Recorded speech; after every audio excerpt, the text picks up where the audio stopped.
Badannya kecil kayak anak-anak, botak, kulitnya pucat.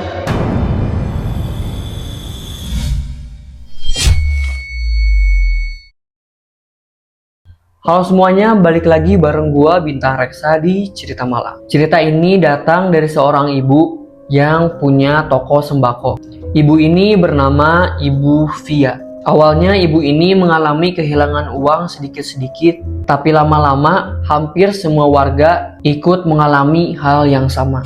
Sampai akhirnya Ibu Via melihat apa yang mereka curigai selama ini. Disclaimer kalau nama di video ini adalah nama samaran. Gak usah basa-basi lagi, cerita malam kita mulai.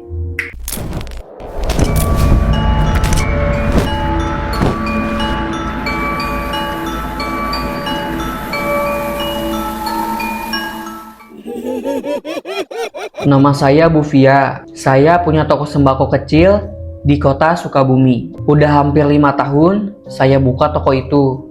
Jualan lancar, pelanggan juga banyak.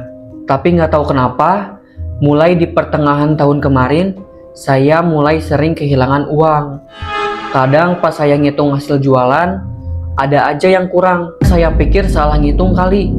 Tapi setelah saya catat rapi, ternyata beneran hilang. Uangnya tuh bukan hilang semua, tapi kayak diambil sedikit-sedikit.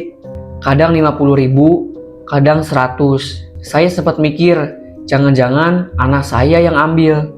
Tapi saya udah tanya baik-baik, dan dia juga nggak ngaku. Lama-lama bukan cuma saya, ternyata beberapa tetangga juga ngalamin hal yang sama. Katanya uang di dompet tiba-tiba berkurang, uang di celengan juga tiba-tiba hilang nggak sesuai jumlahnya. Nah, di depan toko saya ada satu warung kecil.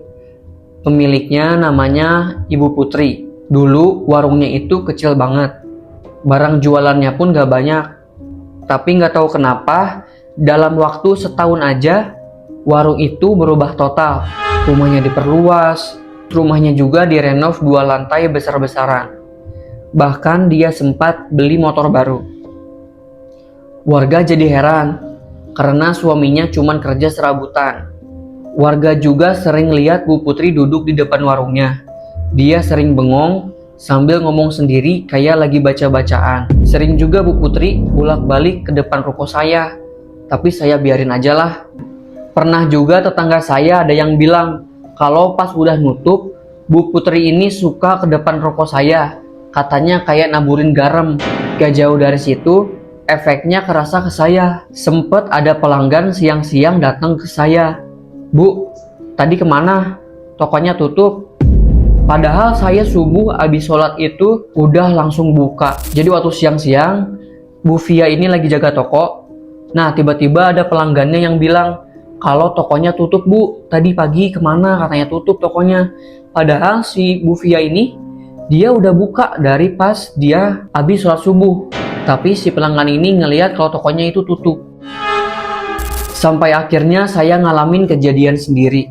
Malam-malam, saya kebangun karena mau ke kamar mandi. Kamar saya ada di atas, WC-nya cuman ada di bawah. Jadi saya turun dulu pakai tangga ke bawah. Begitu sampai di bawah, lampu toko kan nyala setengah. Itu dari arah meja kasir, saya lihat kayak ada orang. Ada beberapa sosok, badannya kecil kayak anak-anak, botak, kulitnya pucat. Jumlahnya saya nggak bisa pastiin, tapi kemungkinan lebih dari 3. Wah, nggak kebayang itu Ibu Via pas turun, dia ngelihat segerombolan kayak anak-anak pada botak. Itu pasti shock banget sih. Saya kaget bukan main, karena nggak mungkin itu manusia. Saya mundur pelan ke tangga, terus naik lagi ke atas, saya langsung kunci kamar. Besoknya, saya cerita ke beberapa tetangga. Ternyata ada juga yang pernah lihat hal kayak saya. Tetangga saya lagi benerin atap bocor pas hujan deras malam itu. Katanya dia lihat anak kecil jongkok di atas plafon. Botak, jongkok, posisinya membelakangi. Tetangga saya ini lumayan berani sama yang kayak begituan. Dia teriakin tuh, "Boy, pergi lu!" Terus sosok itu lari ke pojokan, terus hilang. Hampir semua warga di sini pernah kehilangan uang. Tapi belum ada yang berani gerebek rumah Bu Putri. Kami masih ngumpulin bukti karena takut salah. Jadi udah banyak warga-warga yang ngalamin, udah banyak juga warga-warga yang lihat sosok-sosok tuyul itu berkeliaran di desa itu. Menurut kalian gimana? Coba komen di bawah ya. Buat kalian hati-hati nih yang suka hilang uang, yang uangnya ditaruh sembarangan.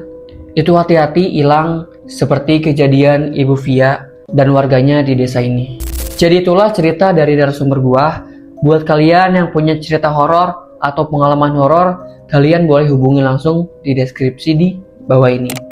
Jangan lupa tonton video-video cerita malam lainnya. Dan jangan lupa like, komen, dan subscribe. Bye-bye.